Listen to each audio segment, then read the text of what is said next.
దొరుకుతాయి? Sub registrar కార్యాలయాల్ని, MRO కార్యాలయాల్ని, గవర్నమెంట్ స్కూళ్ళను, గవర్నమెంట్ హాస్పిటల్ అన్నింటి పీపీపీకి ఒప్పేప్పండి. మరి మీరు రేపు లొకేషన్ ప్రకటన చేయమనండి, ఆంధ్రప్రదేశ్లో ఉన్న గవర్నమెంట్ స్కూళ్ళన్నిటినీ మేము పీపీపీ మోడ్లోకి తీసుకొస్తాం, దానివల్ల ప్రజలకు మేలు జరుగుతుందని చెప్పమనండి. If you are really believe in it. ఇప్పుడు ఒకదాన్ని నమ్మితే మెడికల్ కాలేజీలోమో ప్రభుత్వ రంగంలో కాక పీపీపీలో ఉంటే మెరుగైన సేవలు వస్తాయి చెప్తున్నారు. మరి స్కూళ్ళు కూడా పీపీపీలో ఉంటే మెరుగైన సేవలు వస్తాయి నమ్ముతారా? చేయమనండి, ప్రజల్లో ఎలాంటి రియాక్షన్ వస్తాయో చూస్తాం. సో అందువల్ల if you believe in a theory, believe it completely. నిజంగా చెప్పాలంటే ప్రభుత్వం చెప్పచ్చు, మేము డబ్బులు కేటాయించలేము, మా సూపర్ 6కే బోలెడు ఖర్చు అవుతుంది, అందువల్ల మేము దీన్ని పీపీపీకి ఇస్తున్నామని హానెస్ట్గా చెప్పాలి. చెప్తే ప్రజలు నిర్ణయించుకుంటారు. కానీ హానెస్ట్గా చెప్పడం ఇష్టం లేదు. అసలు విషయం ఏంటంటే ఒక మెడికల్ కాలేజ్ పెట్టాలంటే సుమారు 500 కోట్లు ఖర్చు అవుతుందని అంచనా. కానీ ప్రభుత్వ రంగంలో ఉంటే లాభం ఏంటంటే ప్రతి మెడికల్ కాలేజీకు ఒక అటాచ్డ్ హాస్పిటల్ వస్తుంది. ఇతర కాలేజీలకు మెడికల్ కాలేజీలకు తేడా ఉంది. ఇప్పుడు మీకు వరంగల్లో Mahatma Gandhi MGM medical college ఉంది, ఉస్మానియా మెడికల్ కాలేజ్ ఉంది, గాంధీ మెడికల్ కాలేజ్ ఉంది. ఆడ పక్కనే మీకు ఒక హాస్పిటల్ ఉంటుంది, మీరు గమనించండి. కానీ మీకు ప్రైవేట్ మెడికల్ కాలేజీలకు, పీపీపీ మెడికల్ కాలేజీలకు ఉండే హాస్పిటల్లో ఫ్రీగా చేస్తారు ఆ వైద్యం. చంద్రబాబు నాయుడు చెప్పేది ఏంటంటే 70% ఆయుష్మాన్ భారత్, ఆరోగ్యశ్రీ, అది ఎక్కడైనా ఉంటుంది, కొత్తగా ఉంటుంది.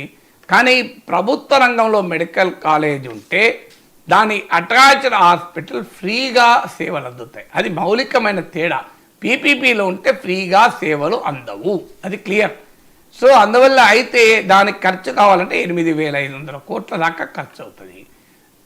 జగన్మోహన్ రెడ్డి ప్రభుత్వం, నేను సత్యకుమార్ స్టేట్మెంట్ చూసి చెప్తున్నాను, హెల్త్ మినిస్టర్ 8,500 crores కావాలి. జగన్మోహన్ రెడ్డి ప్రభుత్వం 1,600 కోట్లే ఖర్చు పెట్టింది.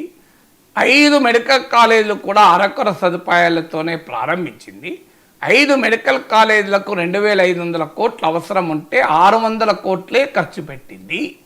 అందువల్ల జగన్మోహన్ రెడ్డి కూడా ప్రభుత్వ రంగంలో మెడికల్ కాలేజీలను పూర్తి చేయలేదు అని అంటున్నాను. నిజమే, అది నేనేమి కాదని కూడా అంటలేను. ఎందుకంటే సత్యకుమార్ ఇది హెల్త్ మినిస్టర్, ఆయన దగ్గరే డేటా కరెక్ట్ ఉంటుంది. కానీ పాయింట్ ఏంటంటే జగన్మోహన్ రెడ్డి మొదలు పెట్టాడు, అట్లీస్ట్ మీరు పూర్తి చేసి ఆ పేరు సంపాదించుకోండి.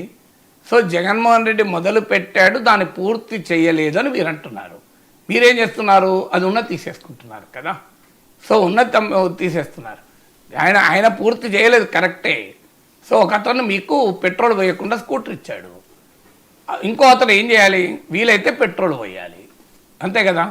స్కూటరే లాక్కున్నాడట, అది ఎట్లా కరెక్ట్ అవుతుంది? ఏం చేస్తావు? ఆయన స్కూటర్ ఇచ్చాడు, పెట్రోల్ పోసిందా, అందుకనే నేను స్కూటర్ లాక్కున్నా అంటే ఎట్లా కరెక్ట్ అవుతుంది? సో ఆ పెద్ద మనిషి స్కూటర్ ఇచ్చాడు, పెట్రోల్ పోయలేదు, నువ్వే పెట్రోల్ పోసుకో అని చెప్పిండు. కనీసం ఇప్పుడు కొత్త ఆయన వచ్చి పెట్రోల్ పోయగలిగితే పోయాలి. ఇంకో అయ్యా ఆయన స్కూటర్ ఇచ్చాడు, నేను పెట్రోల్ పోస్తాను, నీ స్కూటర్ నడుపుకొని వెళ్ళిపోవాలి. కానీ పెట్రోల్ ఆయన ఇవ్వలేదు కనుక నేను స్కూటరే తీసేసుకుంటా అంటే ఎట్లా కరెక్ట్ అవుతుంది? జగన్మోహన్ రెడ్డి పూర్తి చేయలేదు. పబ్లిసిటీ కొరకు ఒకటేసారి 17 మొదలు పెట్టాడు, వాటికి చాలాన్ని నిధులు కేటాయించలేదు. మీరు కేటాయించండి. 8,500 కోట్లు 1,600 కోట్లు జగన్ కేటాయించాడు కదా.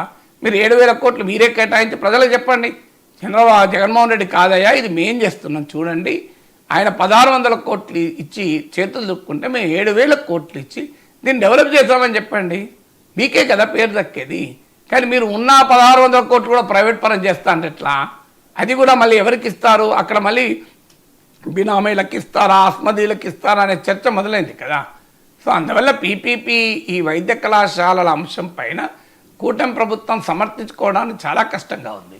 జగన్మోహన్ రెడ్డి తిట్టడం సులభం, ఎందుకంటే ఆయన 1,600 కోట్లే ఇచ్చాడు, ఆయన అరకొర సదుపాయాలతో పెట్టాడు, ఆయన సిబ్బందిని నియమించలేదు, ఏ సదుపాయాలు లేకుండా కోర్సులు స్టార్ట్ చేశాడు, నాణ్యమైన వైద్య విద్య లేకుండా చేశాడు. ఇవన్నీ నిజమే కావచ్చు, కానీ మీరు దాన్ని ఏం చేస్తున్నారనే క్వశ్చన్ వస్తాయి కదా.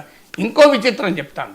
జగన్మోహన్ రెడ్డి ప్రభుత్వం గవర్నమెంట్లో మెడికల్ కాలేజ్ పెట్టి ఏం చేసిందంటే కొన్ని సీట్లు మేనేజ్మెంట్ కోటా ఇచ్చింది, దానికి భారీగా ఫీజు పెట్టింది. ఎందుకంటే ప్రభుత్వమే టోటల్గా ఖర్చు పెట్టలేదు కనుక మేనేజ్మెంట్ కోటాలో వచ్చిన డబ్బులను దాని ఆధారంగా ఫ్రీ సీట్స్ను ఫైనాన్స్ చేయొచ్చని.